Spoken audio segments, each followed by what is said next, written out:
नमस्कार दोस्तों, मैं के मोहन आपका हार्दिक स्वागत करता हूं अपने YouTube channel IAS with Hari Mohan पर। आज का जो हमारा वीडियो है वो इन साहब के बारे में है और एक ऐसा चेहरा जो पूरे हिंदुस्तान में इतना पॉपुलर है कि इसे मेरे ख्याल से शायद ही कोई होगा जो नहीं जानता होगा।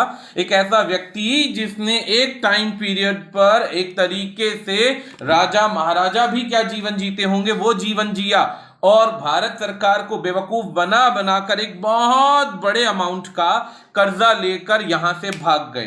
किसी टाइम पीरियड में इन्हें किंग ऑफ गुड टाइम्स बोला जाता था और आज के दिन इनको फ्यूजिटिव बोला जाता है। तो चलिए शुरुआत करते हैं, इन सभी डिटेल्स को एक एक करके शेयर करते हैं। तो सबसे पहली चीज यहां पर आजकल जो अब लेटेस्ट जो न्यूज आ रही है वो न्यूज आ रही है किंगफिशर के जो मालिक हैं विजय माल्या साहब, इनकी जो कंपनी है किंगफिशर एयरलाइंस टाइकून जिन्हें कहा जाता है, ये इस समय में एक्स्ट्राडिशन हो चुके हैं। एक्स्ट्राडिशन क्या होता है? एक्स्ट्राडिशन का मतलब होता है कि इन्हें अब इंडिया भेजा जाएगा। एक्स्ट्राडिशन का मतलब होता है रोक लगाने की। एक्स्ट्राडिशन का मतलब होता है यहां से यूके से भेजा जाना। अब यूके से अमेरिका को सुपर्द किया जाएगा, इन्हें सौंपा जाएगा क्योंकि ये वहां पर केस हार चुके हैं, ऐसी खबर है। अब इसमें अगर बात की जाए तो आज हम थोड़ा सा इसके बारे में जानते हैं और इस केस के बारे में जानते हैं कि असल में यह केस क्या है, एक्स्ट्राडिशन कब अप्लाई हुआ, क्यों हुआ, इन सभी चीजों की जानकारी देते हैं। तो किसी टाइम पीरियड में ये जो महाराज हैं इन्हें बोला जाता था king of good times, king of good times. लेकिन इस समय में लगभग 1 बिलियन का इन पर फ्रॉड है। यूके की जो करेंसी है उसका 1 बिलियन का फ्रॉड है। अब अगर आगे पढ़े तो विजय माल्या ने अप्लाई किया था 2018 में डिस्ट्रिक्ट कोर्ट से हारने के बाद। डिस्ट्रिक्ट कोर्ट में इन्होंने अप्लाई किया था कि इन्हें हिंदुस्तान को ना सौंपा जाए, लेकिन यहां पर जो था 2018 के अंदर ये केस अप्लाई किया था डिस्ट्रिक्ट कोर्ट से हाई कोर्ट में और हाई कोर्ट का जजमेंट आ गया है जिसमें इनकी सारी फाइल्स पढ़ने के बाद में इनका फर्स्ट इंप्रेशन जो है वो यूके की कोर्ट में फ्रॉड की तरह, फॉल्स रिप्रेजेंटेशन की तरह प्रूव हो चुका है। बता देता हूं आपको कि इस समय पर विजय माल्या साहब पर कम से कम 10,000 करोड़ का कर्जा है 17 बैंकों से और छोटे मोटे बहुत सारे केसेस इन पर लगे हुए हैं और इस समय में इन्हें इंडिया का एक भगोड़ा माना जा रहा है। भगोड़ा मतलब जो पुलिस कोर्ट से बचता हुआ भाग रहा है। तो इस वीडियो के अंदर अब हम आगे इससे रिलेटेड इसकी थोड़ी सी हिस्ट्री जानेंगे, इसके केस की अपील जानेंगे और यह भी जानेंगे कि इनके पास अब क्या क्या रास्ते बचे हैं हाई कोर्ट में केस हारने के बाद में। तो जब ये हाई कोर्ट में केस हार जाते हैं तो अब हमारी जनता को लग रहा है कि 14 से 28 दिन में इन्हें इंडिया ले आया जाएगा। पॉसिबल है, लेकिन जानेंगे कब और किन परिस्थितियों के अंदर। लेकिन उससे पहले आईएएस विद हरि मोहन को यूट्यूब चैनल पर शेयर करते जाइए, सब्सक्राइब करते जाइए और अगर कोई भी क्वेरी है तो आप टेलीग्राम, फेसबुक, ट्विटर पर हमसे जुड़ सकते हैं और अगर आप हमसे बात करना चाहते हैं तो इन कॉन्टेक्ट नंबर्स पर कॉल करके हमारे पेनड्राइव सिलेबस के बारे में बात कर सकते हैं। एट प्रेजेंटली हम यूपीएससी और स्टेट पीसीएस के अलावा वन डे एग्जाम की तैयारी कराते हैं जिसके अंदर आप घर बैठे आराम से अपनी सारे एग्जाम्स की तैयारी बेहतर तरीके से कर सकते हैं विद टेस्ट सीरीज। तो जो भी आपको क्वेरीज हो वो आप ज्वाइन कर सकते हैं, बात कर सकते हैं। तो चलिए शुरुआत करते हैं आज की खबर की तरफ। खबर से पहले इन साहब की पहले बैकग्राउंड हिस्ट्री जान लेते हैं।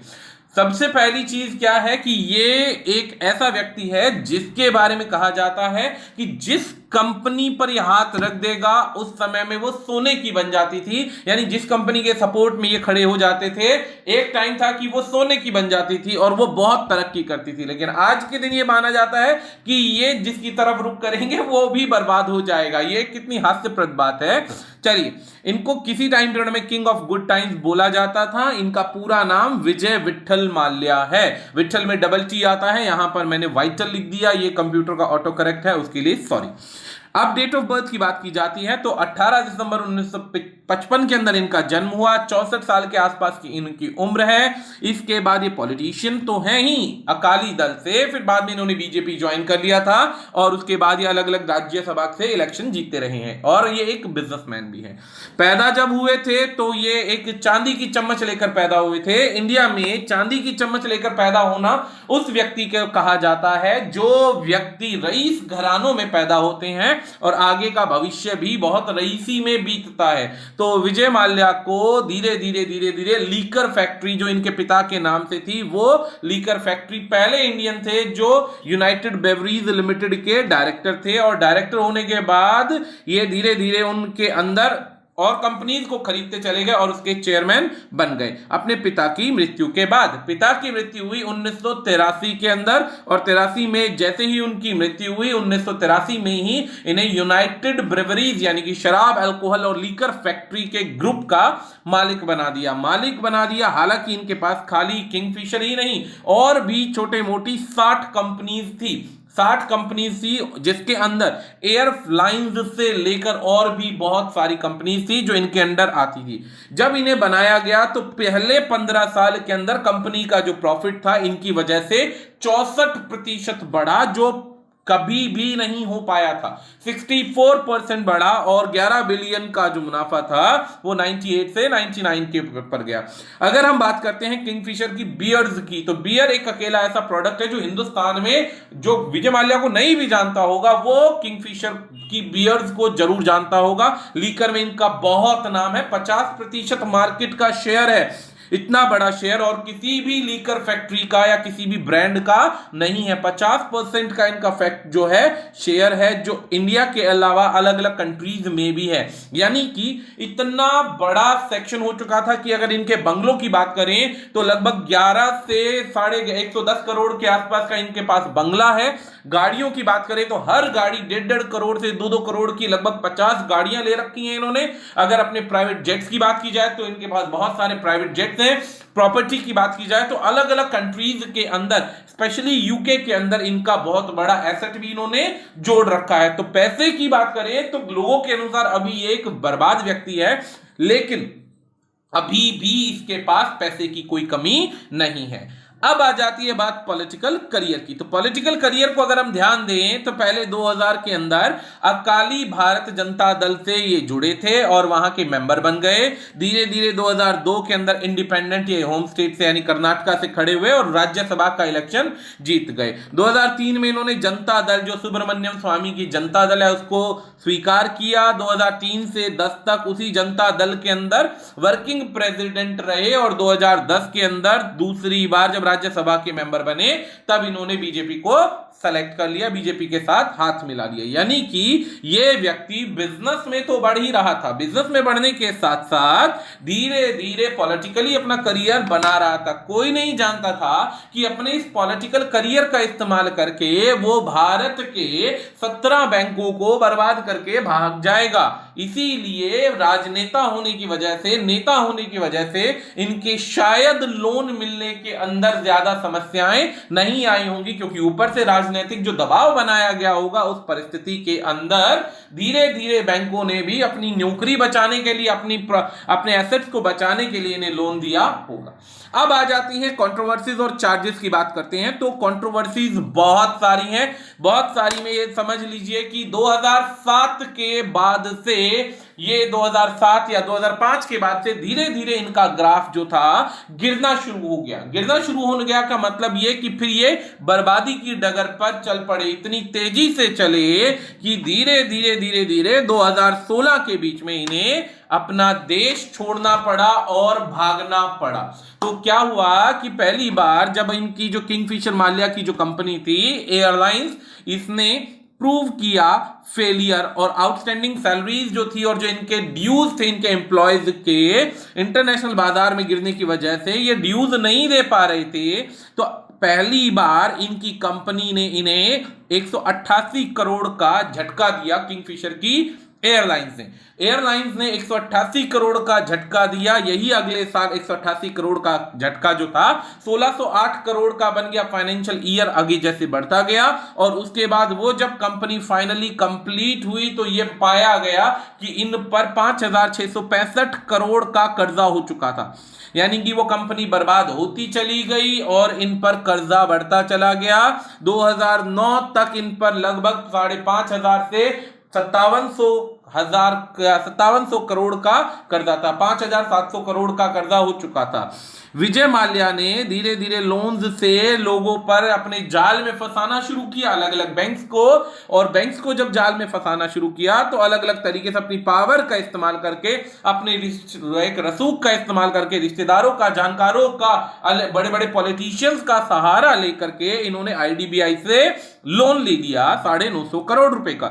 जब 950 करोड़ रुपए का लोन लिया और जब बैंक्स ने पाया कि इनके पास 950 करोड़ के लिए के उतना एसेट है नहीं कि अगर ये बर्बाद हुए तो ये हमारे को उतना लोन का पैसा चुकाने के लिए अपनी प्रॉपर्टी या इतनी चीज दे पाएंगे, यानी कंसोर्टियम नहीं था इनके पास में, एक गारंटी नहीं थी। जब गारंटी नहीं थी और फिर ये 2014 में जब फ्लॉप हुए, 2014 में फ्लॉप हुए तो इनकी बदनामी हुई और उसके बाद ये लोगों की नजरों में आने लग गए।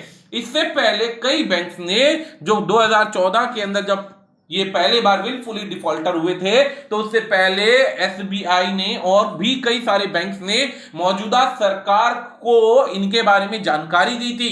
मौजूदा सरकार उस समय में कांग्रेस गवर्नमेंट चल रही थी, तो उनको बार बार जानकारी दी थी, पत्र लिखे गए थे जिनके प्रूफ आज भी नेट पर और अलग अलग जगह पर अवेलेबल हैं। बार बार पत्र लिखे गए कि ये लोन देने के लिए सक्षम नहीं है और लोन लेकर भागे जाएंगे तो इनके पासपोर्ट्स को, वीजास को रद्द किया जाए, ताकि कल को अगर इनके पास नहीं होता तो बैंकरप्ट होते हैं तो बैंक्स अपनी प्रॉपर्टी प्राप्त कर सके। लेकिन 2014 तक किसी ने इनको फोकस नहीं किया, 2014 तक फोकस नहीं किया। तो अब जब इस पे, अच्छा इसमें एक पॉइंट और समझ लीजिएगा, ये न्यूज है प्रॉपर, कि जब इनको लोन लेना था तो कांग्रेस के दिग्गज नेताओं के नाम अभी यूके की गवर्नमेंट से निकल कर आ रहे हैं। जो भी जितने भी लोन्स लिए गए उन सभी में अलग अलग जो आपकी कांग्रेस की सरकार थी उसके बहुत सारे वो मिल रहे हैं, हिडन लूप होल्स मिल रहे हैं कि इन्होंने इतना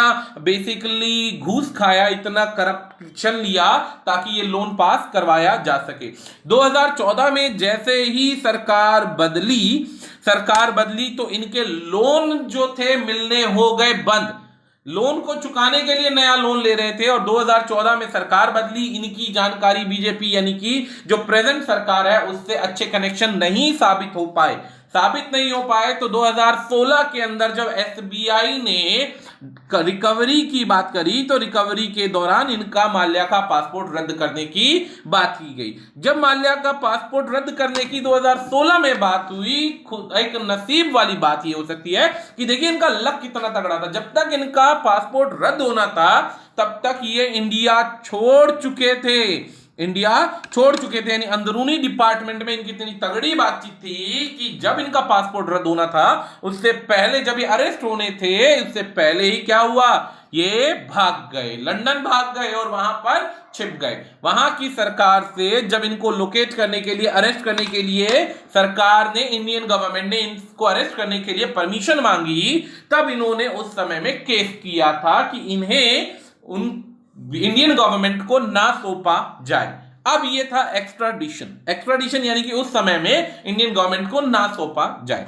2017 के अंदर उस समय में बातचीत चल ही रही थी, ये किंग ऑफ जो पर्सन है इनके नाम का एक्स्ट्राडिशन का वारंट आया, लेकिन इन्हें वहां पर अपनी 6.5 लाख यूनाइटेड किंगडम यानी इंग्लैंड की करेंसी के 6.5 लाख रुपए, 6.5 लाख की जो मनी था, करेंसी थी, वो डिपॉजिट कराया, बॉन्ड कराया और क्या हुआ, ग्रांट ले लिया कि अब ये भागेंगे नहीं, इन्हें बेल मिल गई।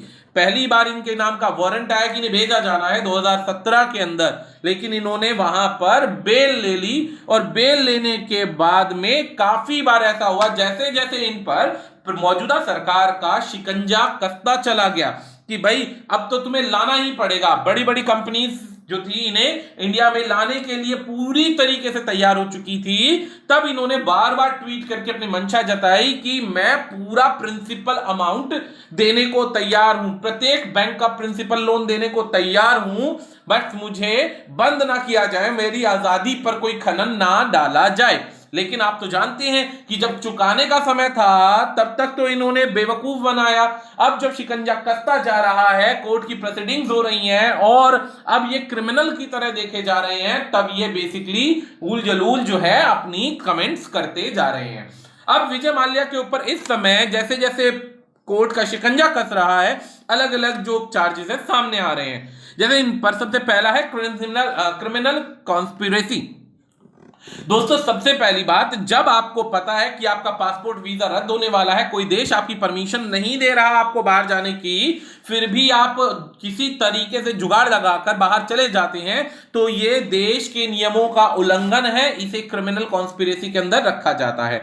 इन्होंने झूठ बोल बोलकर अलग अलग बैंकों से लोन लिया, तो इस पर चीटिंग का केस लगता है।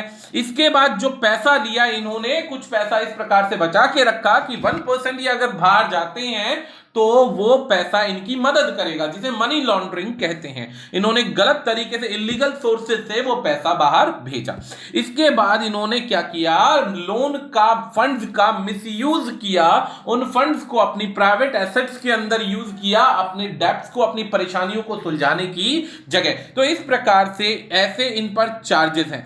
ऐसे जो चार्जेस हैं इन पर जो लगाए गए हैं, ईडी के द्वारा लगाए गए हैं, ईडी के अलावा एसबीआई के द्वारा लगाए गए, सेबी के द्वारा जो सिक्योरिटी प्रोवाइड करती है एफडीआई के थ्रू, इन्वेस्टमेंट्स के थ्रू, तो उनके भी इन पर काफी सारे चार्जेस हैं।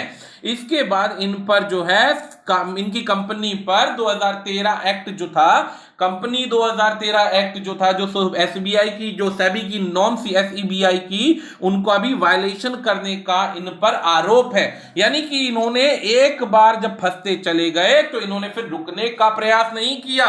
इन्होंने धीरे धीरे एक के बाद एक सारे रास्ते अपनाए कि किस प्रकार से इस शिकंजे से भारत की गवर्नमेंट का जो प्रेशर है और यूके की गवर्नमेंट से जो रिलेशन अच्छे बनते जा रहे हैं, उन परिस्थितियों में कैसे बचा जाए।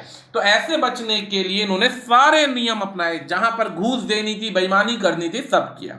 अब इनके बाद बात करें तो दोस्तों इनके पास अवार्ड्स की भी कमी नहीं है। इन्हें बहुत सारे अवार्ड्स मिले हैं अच्छे समय के अंदर, और बुरे समय के अंदर इस समय क्या हाल है इनका आप देख सकते हैं। तो अवार्ड्स की बात करें तो इन्हें ऑनररी डिग्री मिली है डॉक्टरेट ऑफ फिलॉसफी की बिजनेस एडमिनिस्ट्रेशन साउथर्न कैलिफोर्निया से 1997 के अंदर। लीजन ऑफ ऑनर मिला, जिसकी इन्हें फ्रांस से एक डिग्री मिली, फ्रांस से एक अवार्ड मिला सिविलियन अवार्ड का। ऐसे ही ग्लोबल लीडर का अवार्ड मिला वर्ल्ड इकोनॉमिक फोरम से, एंटरप्रेन्योर का अवार्ड मिला एशियन अवार्ड्स इन 2010।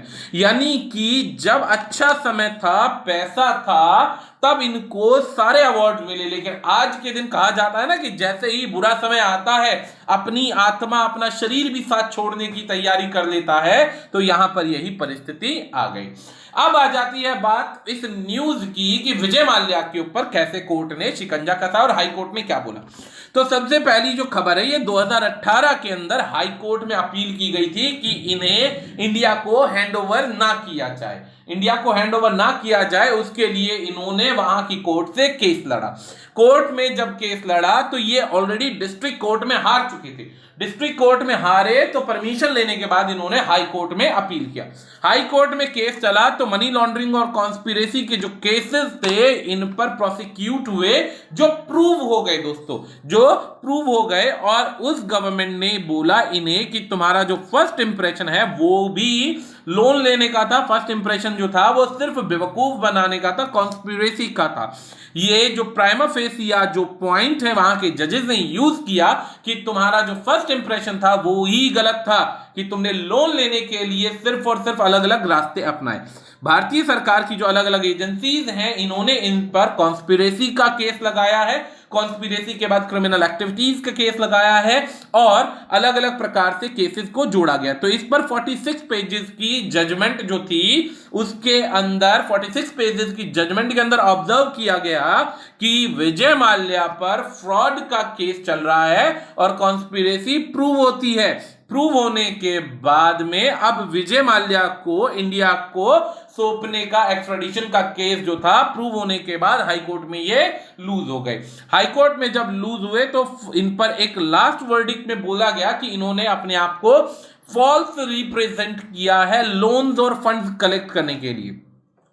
फॉल्स रिप्रेजेंट किया है और अनसिक्योर्ड लोन लिया है, इससे इकोनॉमी को डिस्टर्ब करने का, डिपॉजिटरी थी नहीं, लोन फिर से बढ़ते चले गए, अलग अलग प्रकार के अंदरूनी खातों की वैल्यूज, ब्रांड वैल्यूज को यूज किया, सरकार को, देश को मिसलीड किया, इस प्रकार के बिजनेस प्लान्स को अनकंसिस्टेंट किया। तो इन सभी चीजों के होने पर कोर्ट ने इन्हें करार दिया कि तुम दोषी हो। दोषी करार करने के बाद अब आपके पास हाई कोर्ट में केस आ जाने के बाद सभी के दिमाग में एक सवाल आता है कि भाई अब तो हमारा देश का पैसा घूम फिर कर वापस आ रहा है। अब विजय माल्या जो है एक बार में क्या 28 दिन के अंदर अंदर वापस आएगा? क्यों ये 28 दिन है पहले समझिएगा। सबसे पहली परिस्थिति है कि जब विजय माल्या हाई कोर्ट से केस हारता है तो इसके बाद रास्ते क्या बचते हैं? हाई कोर्ट से हारने के बाद, जैसे इंडिया में क्या होता है दोस्तों, सुप्रीम कोर्ट तक पहुंचने के लिए या सबसे पहली बात हम क्या करते हैं, डिस्ट्रिक्ट कोर्ट में केस करते हैं। अगर यहां व्यक्ति हार जाता है तो हाई कोर्ट जाता है, हाई कोर्ट के बाद सुप्रीम कोर्ट जाता है। लेकिन यहां पर यूके की गवर्नमेंट में सिर्फ एक कंडीशन है कि अगर आप यूके की डिस्ट्रिक्ट कोर्ट से डिसीजन से सेटिस्फाई नहीं है तो डिस्ट्रिक्ट कोर्ट पर जो है पहले परमिशन देगा, हाई कोर्ट पहले उस बात पे परमिशन देगा कि आप केस लड़ने के लिए वैलिड है या नहीं है। परमिशन मिलने के बाद में हाई कोर्ट में केस लड़ा जाएगा। अब जैसे ये हाई कोर्ट में हार गए तो सुप्रीम कोर्ट से पहले ये परमिशन मांगेंगे, इनके पास 14 दिन का टाइम है अप्लाई करने का, परमिशन मांगेंगे कि आप मेरे को केस लड़ने की आजादी दीजिए ताकि मैं अपने आप को प्रूव कर सकूं और हाई कोर्ट के डिसीजन से मैं सेटिस्फाई नहीं हूं। अगर ये परमिशन जो है प्रूव हो जाती है और हाई कोर्ट इनके केस को रिसीव कर लेता है, अगर हाई कोर्ट रिसीव कर लेता है तो इन्हें इंडिया में नहीं भेजा जाएगा, यानी अभी इंडिया में केस नहीं आएगा, ये अभी वहीं पर लड़ेंगे। अगर हाई कोर्ट के द्वारा जो डिसीजन है सुप्रीम कोर्ट एक्सेप्ट कर लेता है और इनके केस को लड़ने की आजादी दे देता है। लेकिन 90% केसेस के अंदर, लगभग 90% केसेस में अगर इंग्लैंड का या यूके का इतिहास देखा जाए तो वो हाई कोर्ट के डिसीजन को रिव्यू बहुत रेयर ही करते हैं, बहुत रेयर करते हैं। मतलब वो खुद मानते हैं कि 90% डिसीजन वो सही लिए जाते हैं, उन पे कोई कॉन्ट्राडिक्शन नहीं है। अब अगर वहां पर सुप्रीम कोर्ट क्या करता है, इनके लीगल स्टैंडर्ड और मेजर्स पर सेटिस्फाई नहीं होता है तो दोस्तों इन्हें सुप्रीम कोर्ट से वापस आना पड़ेगा। अब सुप्रीम कोर्ट से जब इनकी पिटीशन या इनकी रिक्वेस्ट फेल हो जाएगी तब इनके पास मात्र 28 दिन होंगे इंडिया में उल्टा भेजने के लिए। इस बीच के अंदर वो अपने केसेस को, सुप्रीम कोर्ट की अगर परमिशन रिफ्यूज हो जाती है तो 28 दिन में वापस भेजा जाएगा। लेकिन इस बीच में एक प्रीति पटेल जो इस समय यूके की सेक्रेटरी ऑफ स्टेट है, होम डिपार्टमेंट है, उसके ऊपर जाएगा फाइनल डिसीजन। फाइनल डिसीजन अगर वो चाहे तो इन्हें रोक सकती है और सुप्रीम कोर्ट को आदेश दे सकती है कि आप इनसे केस लड़वाइए, इनका केस लड़िए, इनके केस को अप्लाई कीजिए। लेकिन अगर प्रीति पटेल जो है एक्सेप्ट कर लेती है कि सुप्रीम कोर्ट ने जो डिसीजन लिया परफेक्ट है तो इनके पास कोई रास्ता नहीं बचता, कोई रास्ता नहीं बचता है।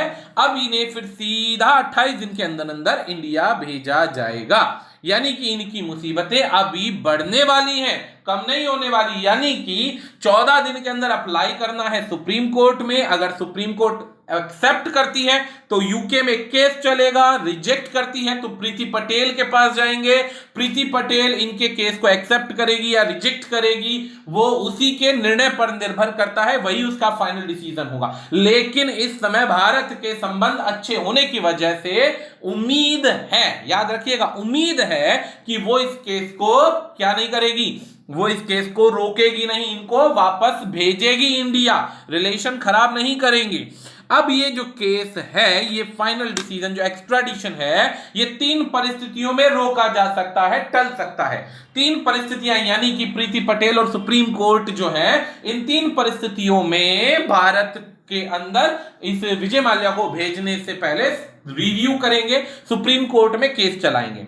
कब? 3 परिस्थितियां। सबसे पहली चीज क्या है कि अगर भारत में लाने के बाद में विजय माल्या को डेथ पेनल्टी होती है, डेथ पेनल्टी होती है, तो उस परिस्थिति में दोबारा सुप्रीम कोर्ट रिव्यू कर सकता है। उनके अनुसार किसी भी व्यक्ति को इतनी जल्दी डेथ पेनल्टी मिलनी अगर होगी तो वो दोबारा इसको रिव्यू करेंगे। लेकिन भारत का इतिहास रहा है कि मर्डर के अलावा या बहुत ही बड़ा क्रिमिनल हो या जिस पे रिपीटेड केसेस हो, उसी को डेथ पेनल्टी मिलती है, अदरवाइज नॉर्मली डेथ पेनल्टी नहीं मिलती है। आपको बताना चाहूंगा कि अभी लेटेस्ट में निर्भया हत्याकांड के आरोपियों को फांसी हुई थी, लेकिन उससे प्रीवियस में 9 साल पहले तक 9 साल के बीच में किसी को डेथ पेनल्टी नहीं मिली है। ये बात ध्यान दीजिएगा।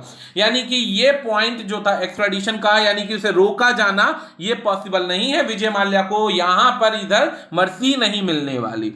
अब आ जाता है पॉइंट नंबर 2 कि अगर इंडिया ने केस कर रखा है यूके के अंदर, लेकिन इनको लाया गया है यूएसएसआर की तरफ से या यूएसए की तरफ से अगर लाया गया है या यूएसए से लाया गया है, तो इनकी परमिशन लेनी पहले प्रायर थी।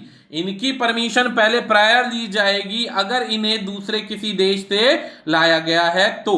लेकिन जैसा कि इनके ऊपर क्या है, ये सीधा इंडिया से भागे और इंडिया से भाग के इंग्लैंड चले गए, तो इस समय भी किसी फर्दर दूसरे कंट्री की परमिशन का कोई मतलब ही नहीं बनता। तो यहां पर भी सुप्रीम कोर्ट जो है इनकी पिटीशन एक्सेप्ट नहीं कर सकता।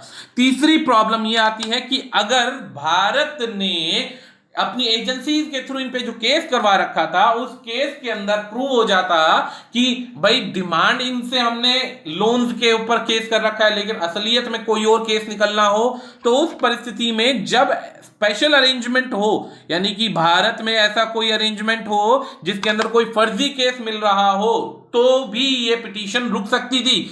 जो सुप्रीम कोर्ट है वो प्रोहिबिट कर सकता है इनका वहां से भेजा जाना। लेकिन भारत की एजेंसीज ने पहले ही बिल्कुल क्लियरली ऑनेस्टी के साथ सब कुछ बता दिया, सब कुछ क्लियर कर दिया। तो इस परिस्थिति में भी ये तीसरी पोजीशन भी एक्सेप्ट नहीं होती। यानी कि ऐसा होता कि वहां पे लोन का केस चल रहा है, यहां पे आके इनका मर्डर का केस चला देते तो ये रोकी जा सकती थी, लेकिन ऐसा नहीं है। जब ऐसा नहीं है तो फाइनली इन तीनों पॉइंट्स पर विजय माल्या की जो अपील है वो स्वीकार नहीं की जाएगी। और जब विजय माल्या की अपील यहां पर स्वीकार नहीं होगी तो उम्मीद है कि बहुत जल्दी इनको उठाकर इंडिया में भेजा जा सकता है। इनकी अपील फ्लॉप होने के बाद में इंडिया में ला सकते हैं और यहां पर लाने के बाद वही प्रोसीडिंग्स कोर्ट की चलेंगी। तो इनसे रिलेटेड सारे पॉइंट्स आज यहीं समाप्त होते हैं। आशा करते हैं आपको हमारे पॉइंट समझ में आए होंगे। शेयर करते जाइए, फॉलो करते जाइए, सब्सक्राइब करना मत भूलिएगा चैनल को। आज के लिए इतना ही, धन्यवाद।